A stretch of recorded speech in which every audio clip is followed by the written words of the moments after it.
Hello, everybody, and welcome to the task for today, which is writing or starting to write your diary entry. You are not expected to complete it today. I want to make that very clear.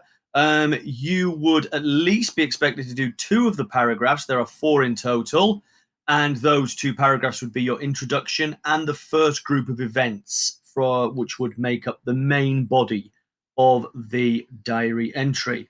However, if you manage to get a little bit more than that done, that's fine, but don't really go too much beyond that. We certainly don't want you going on to your final paragraph today.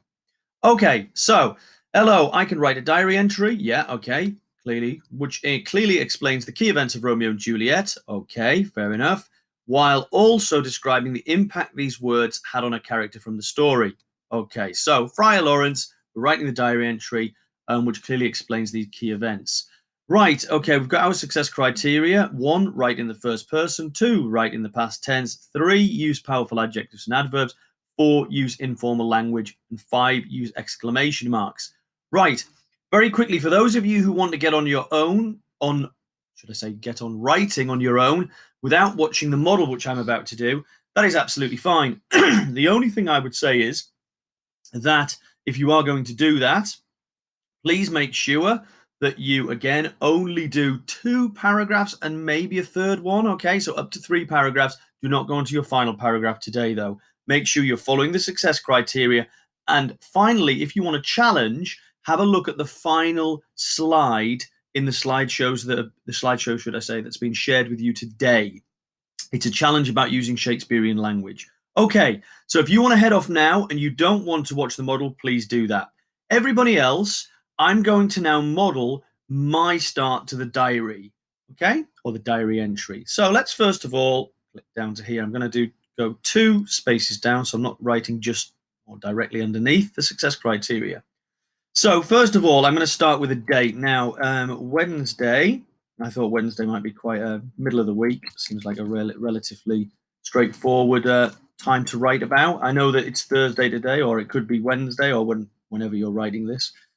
So Wednesday, the 22nd of July, because actually it is meant to take place in July, and I'm going to make the date 1315. Right. Now, this is really important that it's accurate. 1300s, apparently, or in the 1300s, is when Juliet, or Romeo and Juliet, is set. So we have a date because we need that for our diary entry. So let's move down and let's begin. So remember, we're going to use these success criteria. Now, the first paragraph, if I go and have a look at my notes, and this is what you will need to do as well. I can see it's the death of Romeo and Juliet, because we know that's what is happening, or what event we're talking about. Verona, that's the place where it happened, in Juliet's family burial vault, the Capulet burial vault, and it happened last night. Okay, so I'm just focusing on my notes from that I'd made, and I want you to do the same. Constantly refer back to the notes that you made in your plan. They will help you greatly. So there's my date. I'm done. So I'm going to talk about yesterday. All right. So I'm referring it because remember, it happened in the past tense.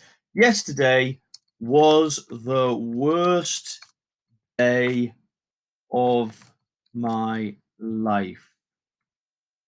I'm going to put an exclamation mark because clearly this is something that I can use. I am actually going to change this to 14 because I think that's a better size. Yeah, okay. So yesterday was the worst day of my life. So a superlative adjective and life ending with an exclamation mark. Right, let's carry on because you want to get that across. I think it's a good way to start it off, explaining your feelings of just how bad it was, because it will have been the worst day of his life. Okay, Romeo, another short sentence. Romeo and Juliet are dead. This is quite informal. Remember, again, I could use an exclamation mark. Again, there's lots of exclamation marks used to get across just how terrible this is. So, I found them lying. And where did he find them? I found them lying together in the Capulets. And where was it? Because remember, I need to describe where it was. The Capulets, and I'm going to say the Capulet burial vault. Okay. The Capulet burial vault. Now, I don't need an exclamation mark there because that, I think it would be overdoing it then. So I found them lying together in the Capulets' burial vault because I'm retelling basically what happened in terms of the start. I'm introducing it. It was a terrible. Now, notice I'm starting to use, terrible sight. And you notice I'm starting to use adjectives here now because I really want to get across my feelings. So, terrible sight. Now, I'm not going to write any more on that because, as I said, I want you to carry on. This is just a start. So that would be my introduction. Now, imagine I finished writing that, so it's probably going to be down to there, maybe about 3 or 4 more sentences. I don't know, might not be as many as that. Then, once I've done that, I want to start on my first paragraph of the body, the main event. So, paragraph 1 of the body, list of events which happened. These must be in chronological order. Okay, so I've got to make them in time order. I've got my 3 events. Juliet was told by her father she had to marry Count Paris. Juliet is buried in the family vault. Letter to Romeo is lost, and Romeo is told by Juliet. It's told of Juliet by a messenger. Okay, that is told that she's dead. I guess that should say as well. Right. So let's start off. So imagine I finished my introduction. So how would I start that? I'm going to start with the events. I'm going to talk about the events. So this is the second part, okay? Remember, I would have needed to finish all of this first, but you can do that yourself. The events which led to this awful. Now, the events which led to this awful occurrence, happening, I could say as well. Just another way of saying an alternative noun for event. I could change that. Sorry, that spelling is correct. I'm just that to occurrence. Yeah, the events which led to this awful occurrence. And that's actually a bit formal, so I might want to change that later. Okay, I'll come back to it. The events which led to this awful occurrence started, remember, past tense, started, ed, when Juliet, okay, Juliet heard that's not spelled correctly, sorry. Juliet. Let's change that. Juliet heard, and let's go, that Juliet heard that she was going, what was she going to do? She was going to marry Count Paris, of course, yeah. Count Paris. So we're just retelling the events, yeah? So that's when it all started off, okay? After hearing, because that's a nice prepositional phrase to start off, after hearing, and it allows me to continue it quite smoothly, after hearing this, and what could we say? We say awful.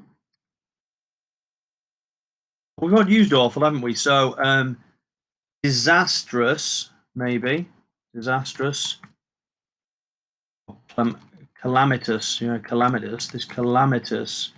I'm just using an alternative adjective instead of saying awful and terrible and repeating myself. After hearing this, I know, this woeful. Yeah, there you go, woeful. I like that. Woeful news. After hearing this woeful news, comma, because that's a prepositional phrase, we need to continue. She came to see me, I think I'm going to use. She came, I want to describe what happened. She came to see me. And she came to see me, and I gave her, and I gave her a sleeping potion. Yeah. All right, that's good so far. I gave her a sleeping potion because that's what happened. Full stop. Now, next bit. She took the draft. Now, draft I'm using because that actually means it could be medicine, draft, potion, however you want to say. Instead of using potion again, I'm trying to use an alternative noun. So she took the draft, which caused her. Now, I could actually say she later that night. Again, I could use a preposition. Yeah, I could say later that night she took the draft, which caused her. And what did it cause her? It caused her to fall into a deep sleep. And then notice I'm using the adjective there, deep. Okay, again, I'm using adjectives. Now, again, I'm going to actually put an exclamation mark because I think you were going to be using a lot of those to really emphasize that she fell into this deep, deep sleep. Now, I could have put an exclamation mark there as well. Now, that's my first two paragraphs done. I'm not actually finished this paragraph, by the way. I want to point out, again, I need to put more events in there. That's really only two events that I put in, or even one. So I would need to carry on writing. Now, I'm going to just show you the final or the first line of the third paragraph that I would use. Remember, you're going to have to complete this yourself for your different paragraphs. So, upon, so this is the upon hearing. So imagine that at this point, Romeo has found out. So this is basically when he finds out about it. So there'll have to be other events in this section here.